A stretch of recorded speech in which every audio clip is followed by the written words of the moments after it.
በቤታችን ስም የታነጸችው አክሱም ጽዮን ላይ የታነጸችው ቤተ ክርስቲያን ለመጀመሪያ ጊዜ ታንጻ የተቀደሰችበት በብፁዕ አቡነ ሰላማ ከሳቴ ብርሃን በመጀመሪያው ሊቀ ጳጳስ የተባረከችበት የተቀደሰችበት ዕለት ነው። ከዚያ በኋላ በዓሉ በየዓመቱ እየቀጠለ ይኸው እስካሁን ደርሷል። ወደፊት ይቀጥላል። እንደዚህ ነው እያከበርን ያለው። ምሳሌነቱን ነግሬያቸዋለሁ። ታቦቱ የእመቤታችን ምሳሌ ከሆነ ጽላቱ የጌታችን ምሳሌ፣ ጽላቱ ሰሌዳው የእመቤታችን ምሳሌ ከሆነ በላዩ የተጻፈው ሕጉ የጌታችን የኢየሱስ ክርስቶስ ምሳሌ ነው ብያቸዋለሁ። እና በዚህ መልኩ ነው እያከበርን ያለ ነው። ሌላው ደግሞ ታቦቱ እንደው በአጠቃላይ ቅዱስ ኤፍሬም ምንድን ነው ብሎ የገለጸው ወንደዝን አቤጅ ብለን ወንድትን ወራካማት ምስል ብሎ ጊዜ ንስኖን አንቃይ ባሪጅ ከመልከም ሳለ በአወቅ ረሰብ ታቦት ወቅ ሩት ሁሌ ዘግሞ እና ዘይነቅ ይገስ እንደተዘገረክ አያችሁ። ታቦቱ ማነው? አማናዊ ያ ታቦቱ ምሳሌ ሲሆን አማናዊ ኢየሱስ ክርስቶስ ነው ቅዱስ ኤፍሬም ተረጎመ ማለት ነው። ሌላው የታቦቱ ኃላፊ ጠፊ ነው። የማያልፈው የማይጠፋው ግን የእግዚአብሔር ታቦት ማን ነው? እኛ ነን። የእግዚአብሔር ታቦቶች እኛ ነን። የመንፈስ ቅዱስ ማደሪያ የሆነው እኛ ነን። እኛነታችንን፣ ሰውነታችንን፣ ክርስትናችንን መናቅ የለብንም። ያን ጊዜ ታቦቱ ተማረከ። ታቦቱ የተማረከው በማን ኃጢአት ነው? በሰው ኃጢአት ነው። ዛሬም ጌታ የሚቆጣብን ታቦትነታችንን የእግዚአብሔር ማደሪያ የሆነው ስጋችንን ስላሳደፈ ነው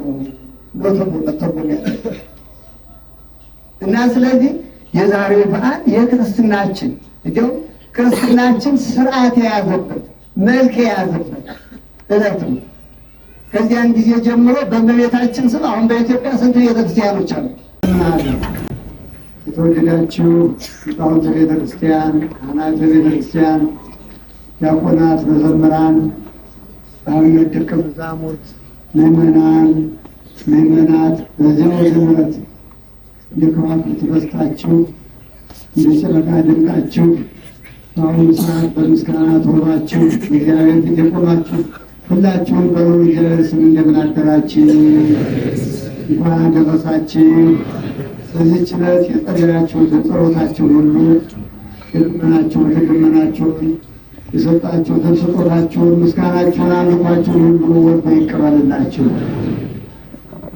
ትምህርቱ በሚገባ ተሰጥቷል።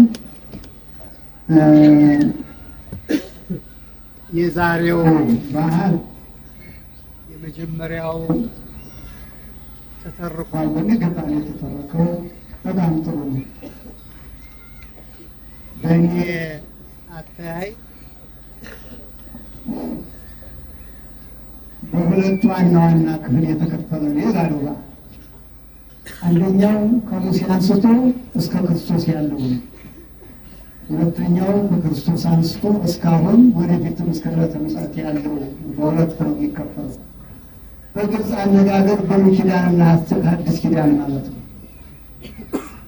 ብሉይ ኪዳን የሐዲስ ኪዳን ንባብ፣ የሐዲስ ኪዳን ምሳሌ ነው።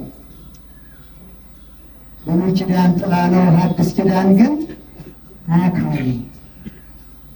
እያንዳንዱ በብሉይ ኪዳን የተሰራው በሙሉ መስዋዕቱ ምሳሌ ነበረ። ካህናቱ፣ ሊቀ ካህናቱ፣ መቅደሱ፣ ታቦቱ፣ ጽላቱ ያው ምሳሌ ነው። ምሳሌው ግን አማናዊ የሆነው በክርስቶስ ነው። ለምሳሌ አንዱን ብናነሳ ይሰማቸው፣ አንዱን ብናነሳ ታቦት እንላለን። ታቦቱ ምሳሌ ነው። አማናዊ ውስጥ አማን ነው። አማናዊ ማለት ይሁንላችሁ፣ አማናዊ ኢየሱስ ክርስቶስ ነው። ለምሳሌ ታቦቱን ታቦቱ የእመቤታችን ምሳሌ ቢሆን በታቦቱ ውስጥ ያለው ጽላቱ የማን ምሳሌ ነው? የኢየሱስ ክርስቶስ ምሳሌ ነው። ውስጥ እንግባ ደግሞ በታቦቱ ውስጥ ያለው 10ቱ ቃላት የተጻፉበት ወይም በግልጽ አነጋገር ሕጉ የተጻፈበት ጽላቱ ሰሌዳው የእመቤታችን ምሳሌ ነው። በላዩ ላይ የተጻፈው ቃሉ ግን የአካላዊ ቃል የመድኃኔዓለም የኢየሱስ ክርስቶስ ምሳሌ ነው።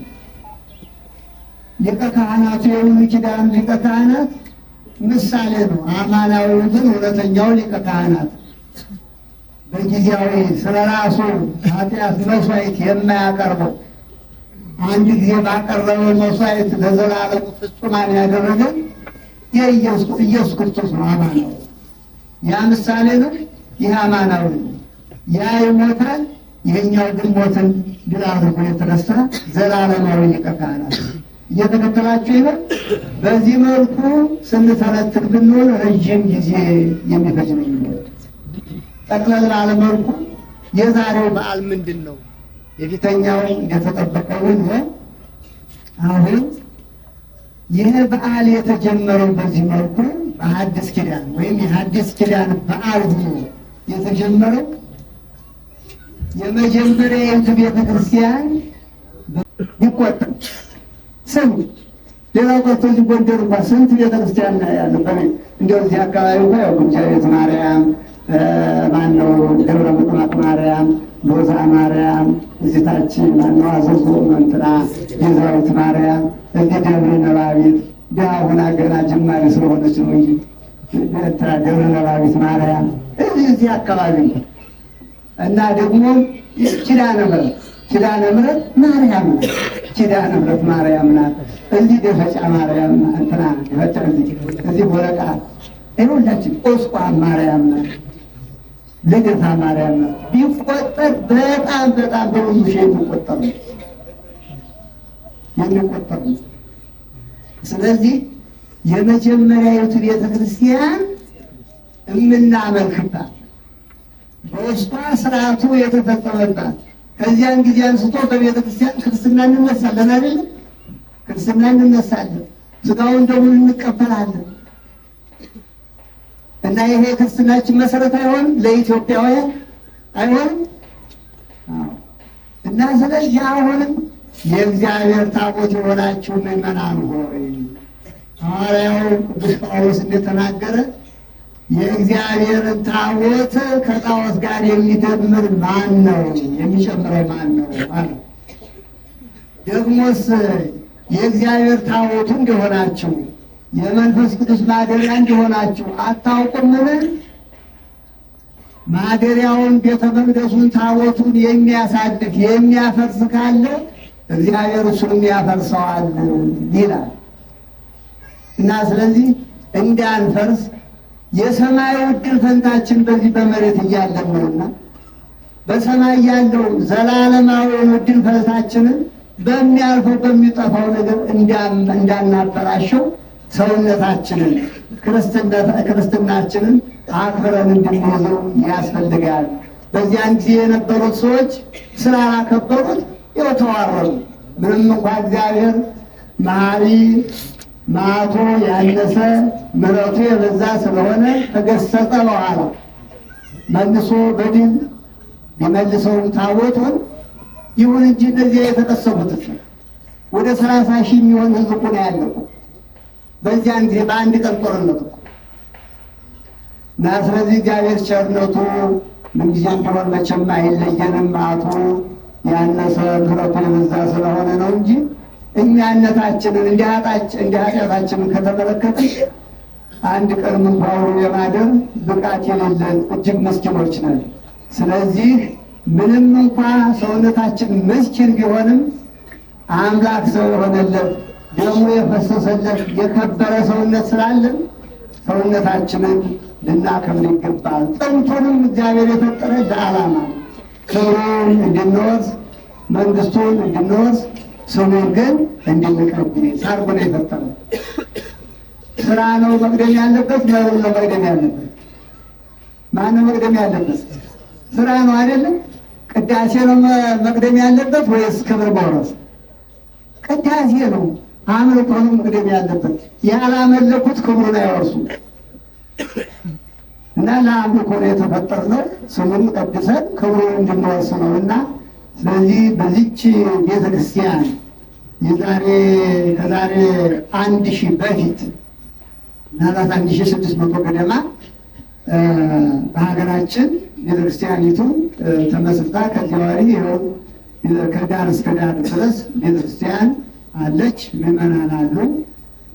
ስሙ ይጠራል፣ ስሙ ይቀደሳል። አምልኮቱ ስርዓት አምልኮ ይፈጸማል እና ወደፊትም ይቀጥላል። ትናንትና በዋዜማው ላይ የመጀመሪያው ቃለ እግዚአብሔር የአደጋ ለምድርን ወለካህናት ወዲያቆናት፣ ምድርን ያለ ካህናት ያለ ዲያቆናት በስጋዊም በመንግስትም በኩል ያለ መሪ በመንፈሳዊም በኩል ደግሞ ያለ መሪ ያለ ካህን ያለ ዲያቆናት ያለ ካህናት አልተዋትም። ምድርን ትቷት አያውቅም።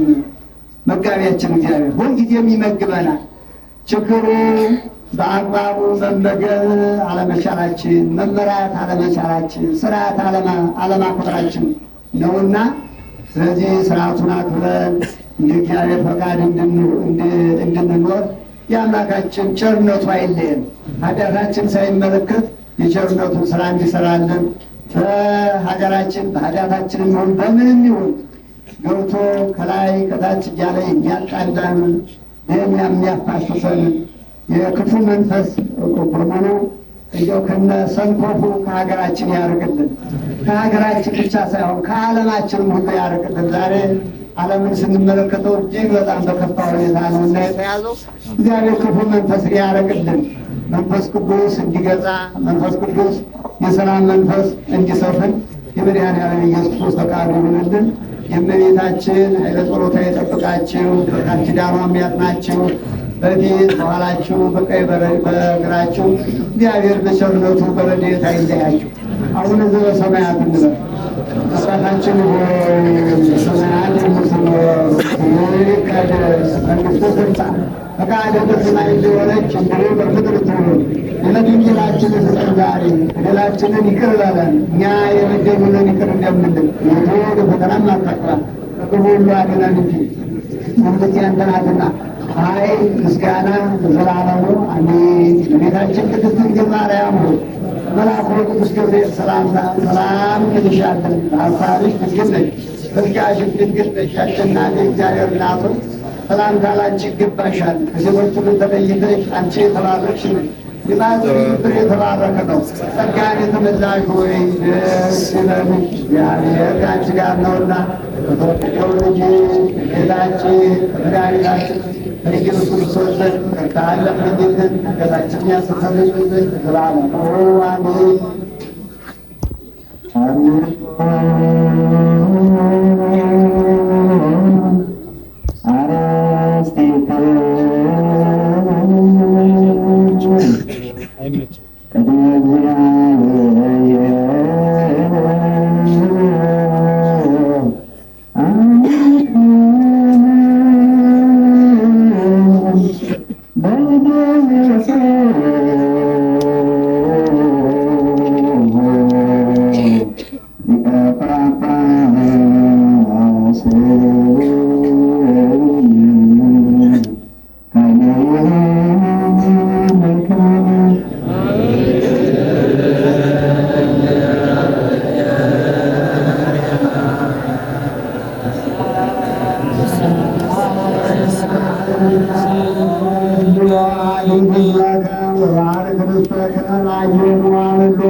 በጌታችን በመድኃኒታችን በኢየሱስ ክርስቶስ በክቡር ደሙ የዋጃት ቤዛ የሚወርቃት ቅድስት ቤተ ክርስቲያንን ጠብቃ ለንጹሕ ወገን ቅዱስ ለሆነ ሕዝብ የጠራሃት በዚህች ቅድስት ቤተ ክርስቲያን መጣችሁ ተሰብስባችሁ የጸለያችሁ የጌታችን የመድኃኒታችን የኢየሱስ ክርስቶስን ቅዱስ ሥጋውን የበላችሁ ክቡር ደሙን የጠጣችሁ በማወቅ ወይም ባለማወቅ የሰራችሁትን ኃጢአታችሁን ሁሉ ይቅር ይበላችሁ። ሥጋ መለኮት ስለሚባል ሥጋው የሕግና የሥርዓት ደም ስለሚወድሙ የአሸናፊ እግዚአብሔር ልጅ በድንጋሌ ሥጋ በድንጋሌ ሕሊና ፍርድ የምትሆን ማርያም ኢየሱስ ክርስቶስ ባለፈው ይቅር ይበላችሁ፣ በሚመጣው ይጠብቃችሁ ለዘላለሙ። መሐረነ ክርስቶስ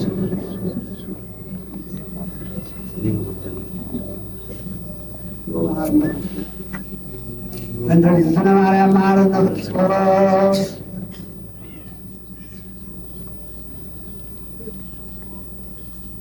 ኦ እግዚእ ኢየሱስ ክርስቶስ ስለ ኃጢአት የዋጋተ ኢየሱስ ክርስቶስ ኃጢአት ወገኖችን ኃጢአት ይቅር ኃጢአትን እግዚአብሔር ይፍታ። እግዚአብሔር ያሉ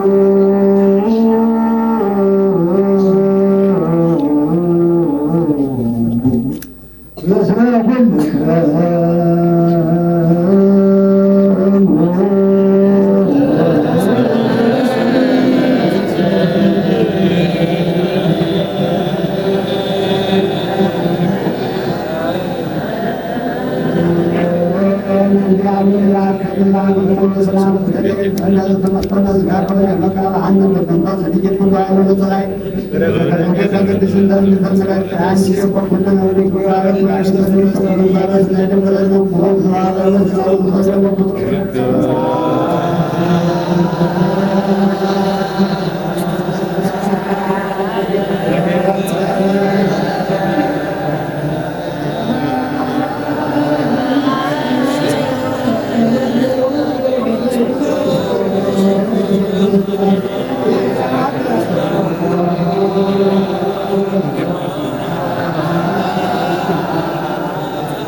Sto